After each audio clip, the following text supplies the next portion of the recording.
உலகெங்கும் வாழும் எனது அருமை இஸ்லாமிய சொந்தங்கள் அனைவருக்கும் நெஞ்சம் நிறைந்த ரம்ஜான் திருநாள் வாழ்த்துக்கள். இந்த ரம்ஜான் தினத்தை முன்னிட்டு நாம் தமிழர் கட்சி சார்பாக அண்ணன் சீமான் அவர்கள் இஸ்லாமிய சொந்தங்களுக்கு வாழ்த்து தெரிவிச்சு ஒரு அறிக்கை வெளியிட்டிருக்காருங்க. அது என்னன்றது இப்ப நான் வாசிக்கிறேன். போற்றுதல் கூறிய இறை தூதர் நபிகள் பெருமானார் காட்டிய அத்தகைய அன்பு வழி நின்று அறநெறி பற்றி 5 முதன்மை கடமைகளில் ஒன்றாக புனித ரமலான் மாதத்தில் இறைவனை எண்ணி உணவும் நீரும் துறந்து உடலையும் உள்ளத்தையும் பண்படுத்தி 30 நாட்கள் நோற்ற நோன்பு முழுமை பெறும் திருநாளாம் ரம்ஜான் திருநாளை பெருமகிழ்வோடு கொண்டாடும் எனது அன்பு இஸ்லாமிய சொந்தங்கள் அனைவரது உள்ளங்களிலும் இல்லங்களிலும் எல்லா வல்ல ஏக இறைவன் அல்லாவின் பேரருள் நிறையட்டும்.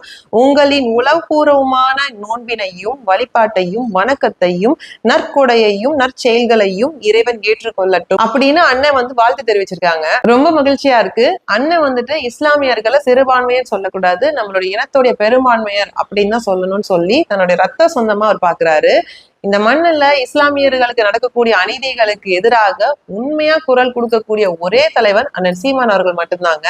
அதுவே ஆளுகின்ற திராவிட கட்சிகளா இருக்கட்டும், இல்ல புதுசா இப்ப அவங்களோட கூட்டாளியா சேர்ந்திருக்கிற விஜய் அவர்களா இருக்கட்டும், இந்த 3 திராவிட கட்சிகளும் ஒவ்வொரு இஸ்லாமிய பண்டிகை அப்பையும் தொப்பி போட்டுக்க வேண்டியது, நோன்பு கஞ்சி குடிக்க வேண்டியது, அப்புறம் சிறுபான்மைன்னு சொல்லி பயம் கொடுத்தி அவங்களுடைய வாக்குகளை வாங்கி ஆட்சி அதிகாரத்துல உட்காந்துக்கிட்டு என்ன பண்றாங்க, தெருக்கு தெரு சாராய கடையை திறந்து குடிக்க வச்சு கொன்னு கோடியா கொள்ளையடிச்சு ஊழல் ஆட்சி செய்யறாங்க. இந்த அநீதிக்கு தெரிஞ்சோ தெரியாமலோ துணை போயிடுறீங்க. அதனால இனி இந்த தவறை செய்யாம இந்த நல்ல நாள்ல ஒரு மாற்றத்தை கொடுக்கணும்னு முடிவெடுங்க.